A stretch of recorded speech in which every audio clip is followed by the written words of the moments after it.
Hello guys, hope you're all doing well. Today we're going to take a look at the locations you'll be fighting in Battlefield 5. We know the game is heading to World War II and there's still so much more information out there to digest when it comes to the game. And already DICE have revealed several of the theatres of war we're going to be fighting in. There was a load of information released with the reveal and over the next few days, and also some incredible concept art which gives us an idea of what some of these maps will look like.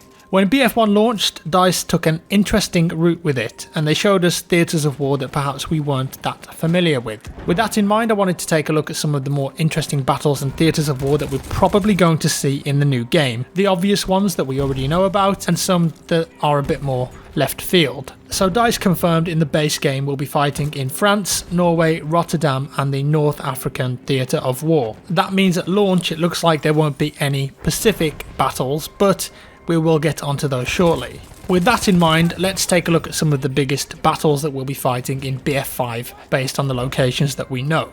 So, Rotterdam. The Battle of Rotterdam was fought during the Battle of the Netherlands between the 10th and 14th of May in 1940, so this is very early war. The German forces attempted to seize control of the city and it ended in a German victory following the Rotterdam Blitz, which was a huge German bombing run designed to break the Dutch resistance. In this concept art we can see what looks like a bombed out cathedral, and I'd hedge my bets that that's what the Rotterdam map is going to look like. So during this battle the German Luftwaffe crossed through Dutch airspace, giving the impression that Britain was the ultimate target, and Rotterdam itself had not prepared defences at all and hadn't been included in any strategic defence plan. And the city was decimated. Around 1 square mile in fact was completely destroyed, including around 25,000 homes, 62 schools, 24 churches and over 2,000 businesses. A few buildings did remain standing though, the St. Lawrence Church being one of them, although it was heavily damaged.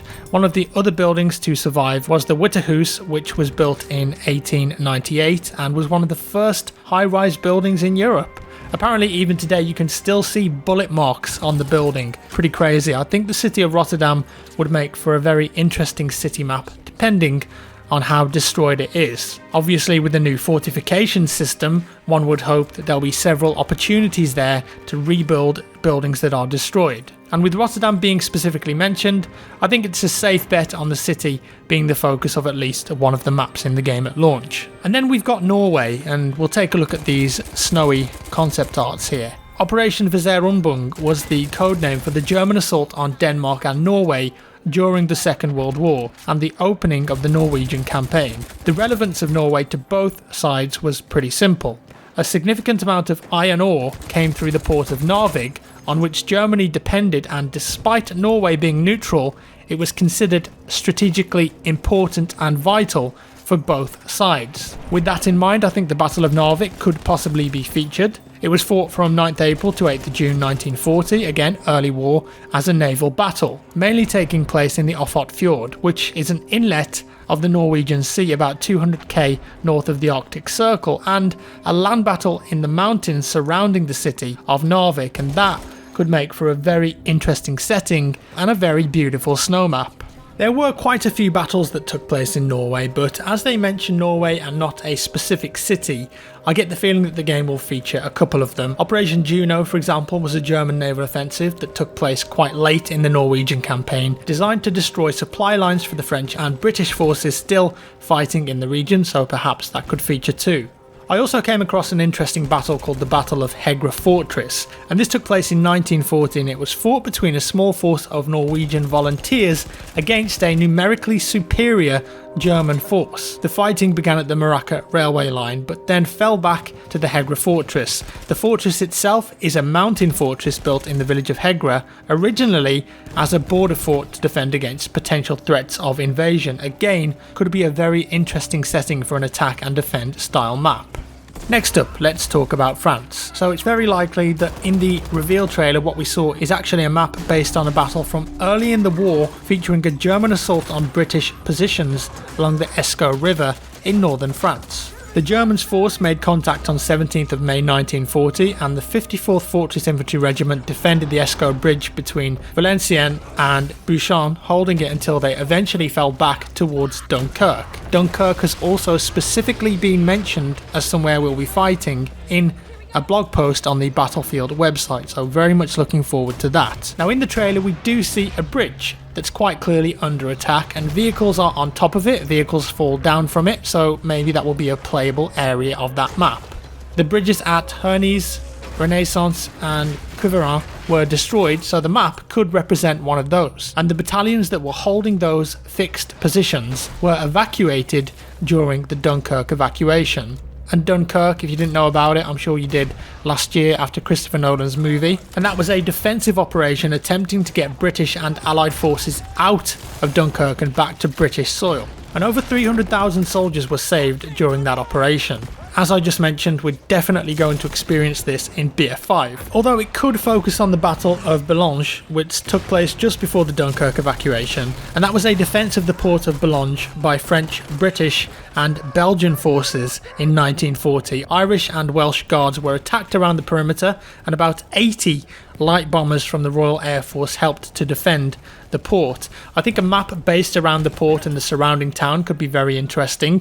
A nice blend perhaps between some light sea vehicles, air vehicles and infantry battles on the port and in the town. I'd be very excited for that. Now the last announced area that we haven't talked about yet is Northern Africa, and I think this is definitely the region that will be different from the settings of most World War II games and will make BF5 stand out. The North African campaign took place between June 1940 and May 1943 and had campaigns in the Egyptian and Libyan deserts as well as in Morocco, Tunisia and Algeria. Operation Torch, for instance, was a joint operation between British and American forces, with both sides having worked on an invasion plan together. It involved the invasion of Northwest Africa to prevent the Germans from taking control of territories controlled by the French, then under the control of the Vichy French government. The idea here was that from North Africa they could invade Sicily and then move into mainland Italy and then further into Europe.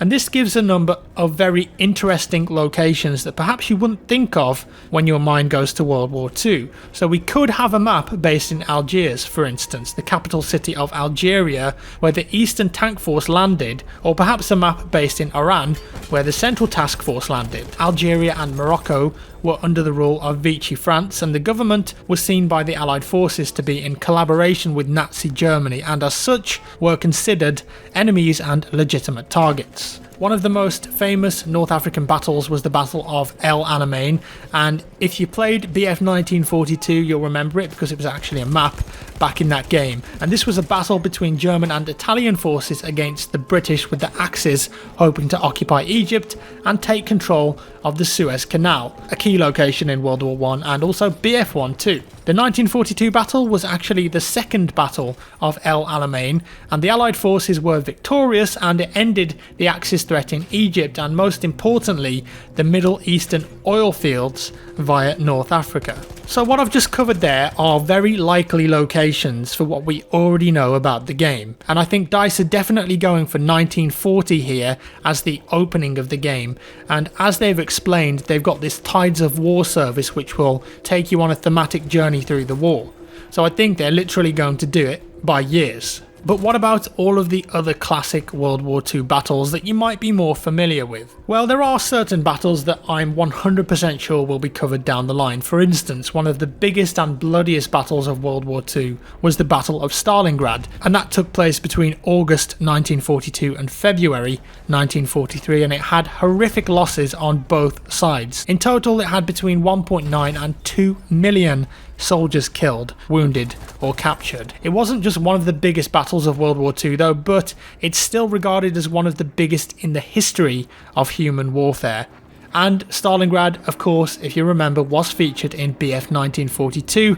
I expect that to come down the line. And then we've got the Normandy landings, or the Battle of Normandy. The battle began on June 6, 1944, codenamed Operation Overlord. Around 156,000 American, British and Canadian forces landed on 5 beaches along a 50-mile stretch of France's Normandy region, codenamed Sword, Juno, Gold, Utah and Omaha. I'm pretty sure that you've heard of Omaha, as it's been depicted in video games and movies a wealth of times. Seeing that beach landing on the Frostbite engine though would be something pretty spectacular, no doubt. And I think it would be rude of me not to mention the Pacific and possibly of a return to Wake Island, which has been in many versions of Battlefield in one form or another. So I think we could see this pretty far down the line though, towards the end of Tides of War, but it's a very strong possibility. And of course the Pacific was fought mainly between the Japanese Imperial Navy and the United States Marine Corps. I have a feeling though that veterans would love to see a modern Battlefield World War II game feature Wake Island once more. Now there are just so many battles that DICE could tap into for World War II, and not just the ones that we've seen 100 times, and it feels like they're definitely going in that direction to deliver some unexpected theatres for us to fight in. And I'm very interested to see what battles the game covers along its lifespan and the different locations that we end up in. So what do you guys think about this? Which locations and battles would you love to see featured in the game and to experience in video game form? Let me know down in the comments below. If you enjoyed the video, give me a thumbs up. If you didn't, a thumbs down. Subscribe for more, and I'll see you in the next one.